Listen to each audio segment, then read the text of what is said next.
Last class we started the discussion of solving few linear inequalities problems. That continuation we are going to do in today's class. Right, all of you pay attention here. This is the first question given. 2 into x minus 1 less than x plus 5. The other inequality given as 3 into x plus 2 greater than 2 minus x. So we have to find out the values of x satisfying both the inequalities. Now you see, this can be written as 2x minus 2 less than x plus 5. Therefore 2x minus x is less than 5 plus 2. So we are getting x value less than 7. Whereas another inequality is like this: 3x plus 6 is greater than 2 minus x. Therefore we are getting 4x greater than 2 minus 6. Therefore we are getting 4x greater than minus 4, x greater than minus 1. Here we got x value less than 7. Here we got x value greater than minus 1. We have to find out the values of x satisfying both the inequalities. Now you can check, this is minus 1 and here we have 7. Here we got x values less than 7.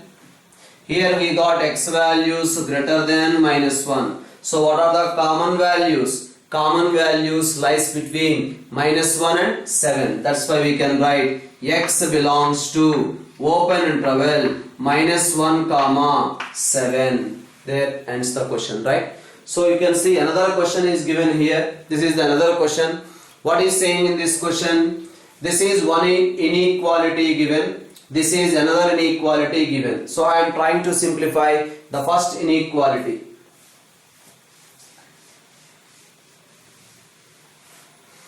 Simplify the first inequality.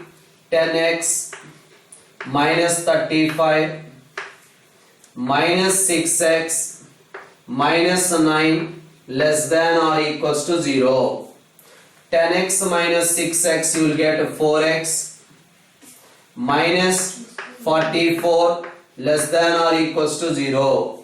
Therefore we will get x less than or equals to 11. Now come back to the another one. 2x minus 6x is less than or equals to 47 minus 19. But what about 47 minus 19? Minus 4x is less than or equals to 28.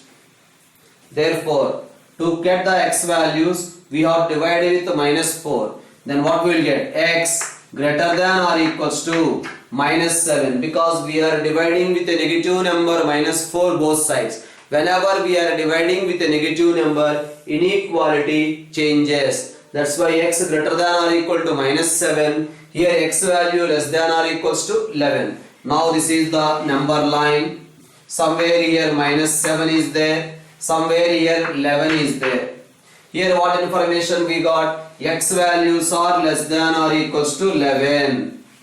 Here what is the information? X values are greater than or equals to minus 7. So what are the common values? In one case x values are less than or equal to 11. In another case x values are greater than or equals to minus 7. So these are the common values or not? That's why we can write x belongs to closed interval minus 7 comma 11. That's all. So these are the values of x. All these values satisfy both the inequalities, right?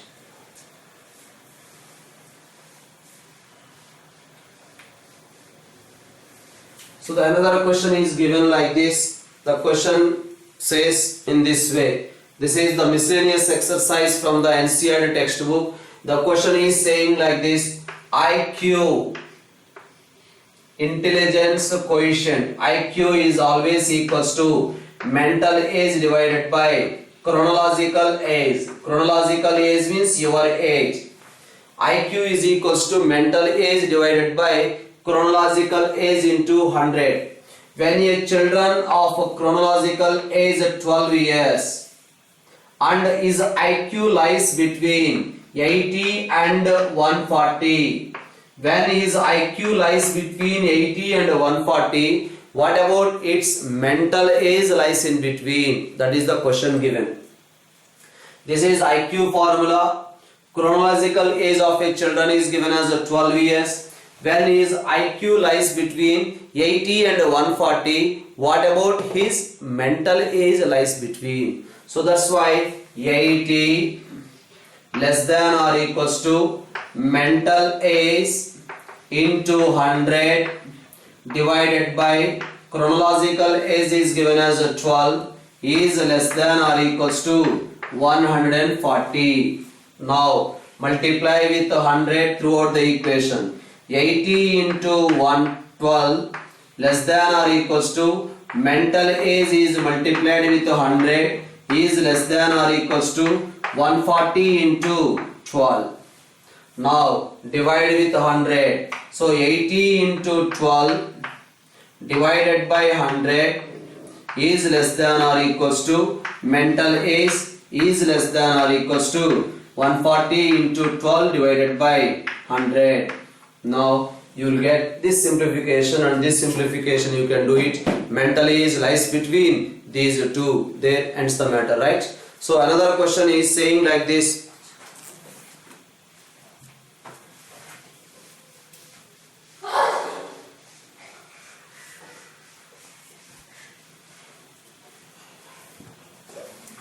The another question is given as Ravi obtained 70 marks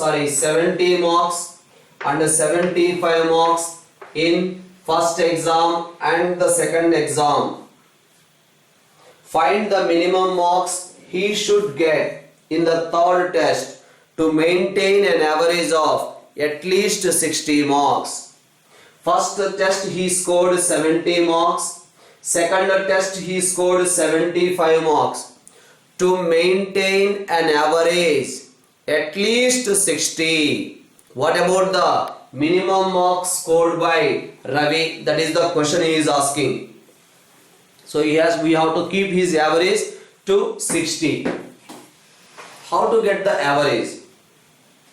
Average is always equals to 70 plus 75 plus the marks in the third test, x divided by 3, that is the average.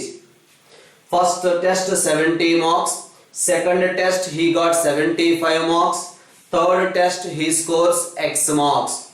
So the 3 subjects marks divided by 3 is, this is the average. He is saying in the question that average is always greater than or equal to 60. Now we can write this one as 145 plus x is greater than or equals to 180. Therefore, x greater than or equals to 35. That's why Ravi has to score, because 180 minus 145 is 35. So Ravi has to score minimum 35 marks. He has to score minimum 35 marks to keep the average 60, right? So that is the another question. So one more question I am discussing. So the question is saying like this: find all pairs of consecutive even positive integers. Find all pairs of consecutive even positive integers, both of which are larger than 5. Both the numbers are, because one is x, the other one is x plus 2. One positive integer x means the next even positive integer is x plus 2. Both of which are larger than 5. Both the numbers are larger than 5. X is also greater than 5. X plus 2 is also greater than 5. And also he is saying that their sum is always less than 23. The sum of the two numbers, that means x plus 2 less than 23. That is the information given. Check once again what is the question given. Two consecutive even numbers. One even number is 2. What is the next even number? 2 plus 2, 4. If one even number is 4, The next even number is 4 plus 2. That's why one even number I am taking x means the next even number is x plus 2. Right? X comma x plus 2 are two consecutive even integers. Right? He is saying in the question both are greater than 5, but their sum is less than 23. Then he is asking what are those numbers. Okay. So here we got the information x greater than 5, and here we got the information x value greater than 3. Here x greater than 5, x greater than 3. From this information we can say x value is more than 5 or not. Satisfying both x value greater than 5. Next come back to here. Here 2x is less than 21. Therefore x less than 21 by 2. So now we got the information. X value is greater than 5 and x value less than 21 by 2. X value less than 21 by 2 means x value less than 10.5. Tell me now, what are the even numbers? What are the even numbers? More than 5 but less than 10.5. One is 6, the other one is 8, one more is 10. 6 comma 8 comma 10, because x value is greater than 5 but less than 10.5. Now when x is equal to 6, you will get 6 plus 2. This is one possibility. Next 8 comma 8 plus 2. Next 10 comma 10 plus 2. 10 plus 2 is equals to 12. These are the possible numbers. He is asking to find those numbers. These are the possible numbers. X plus 2. X plus 2. X plus 2. What is the other condition? Every number is greater than 5. Every number is greater than 5. Every number is greater than 5. At the same time, their sum is less than 23. Their sum is less than 23. Their sum is less than 23. That's why these are the possible, or these are the required even numbers. Another question you can see. So next question is saying in this way. The longest side of a triangle is 3 times to the shortest side.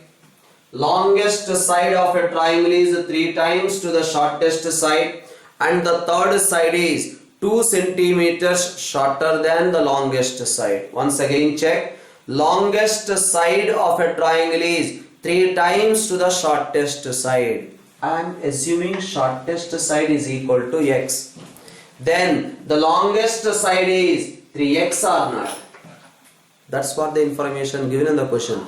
The longest side of a triangle is 3 times to the shortest side. If I am assuming shortest side as x, then the longest side is becoming 3x. This is the longest side and this is the shortest side. And what more information is saying? The third side is 2 centimeters shorter than the longest side. That's why we can say the third side as 3x minus 2. There ends the matter. So once again the question is saying like this. The longest side of a triangle is 3 times to the shortest side, and the third side is 2 centimeters shorter than the longest side. If the perimeter of a triangle is at least 61 centimeters. What is the perimeter of a triangle? You know 3 sides. If you know the 3 sides, how to find out the perimeter of a triangle? Add 3 sides, you will get its perimeter. So he is saying perimeter of a triangle is at least 61 centimeters. Now we are finding the perimeter. 3x plus x plus 3x minus 2, that is the perimeter of a triangle. That is always greater than or equal to 61. Perimeter of a triangle is at least 61 centimeters given. So that's why perimeter is always greater than or equal to 61. Then what are the sides of a triangle? That's what is the least value of third side. Now this is equals to 4x 7x is greater than or equal to 63 minus 2 shifted to that side, 61 plus 2 63, therefore we are getting x greater than or equals to 9. X greater than or equals to 9. He is asking the length of the shortest side only. So the minimum length of the shortest side is, because x greater than or equals to 9, x minimum value is 9. So that's why minimum length of the shortest side is 9 centimeters. Okay, so that is the another question discussion. So just I'll try to provide the exercises of NCERT textbooks. Try to work out those questions. If you have any doubts, let me discuss with those doubts. I don't think so you may feel this particular chapter difficulty. Definitely each and every question you can do it. I'll upload the all exercises, because some of the students they are saying that they don't have an NCERT textbook. Better, because now almost all the bookshops were open, so that's why at least you can purchase all NCERT textbooks from bookshops, either physics NCERT textbook, chemistry NCERT textbook. If you are a bio student, biology NCERT textbook, maths NCERT textbook. At least these textbooks at any cost you have to purchase. So material we will provide, but you have to purchase the textbook. Some students, even though they are saying the textbooks they don't have, but the bookshops are almost everywhere, the bookshops were open. So please get it those books, so that this uploading the exercise, that again exercise downloading difficulty will be reduced, so that directly from the exercise of NCERT textbook you can solve the questions. Okay, so that's why by this time I will try to upload the exercises of NCERT textbooks. So try to work out those questions. Okay, thank you.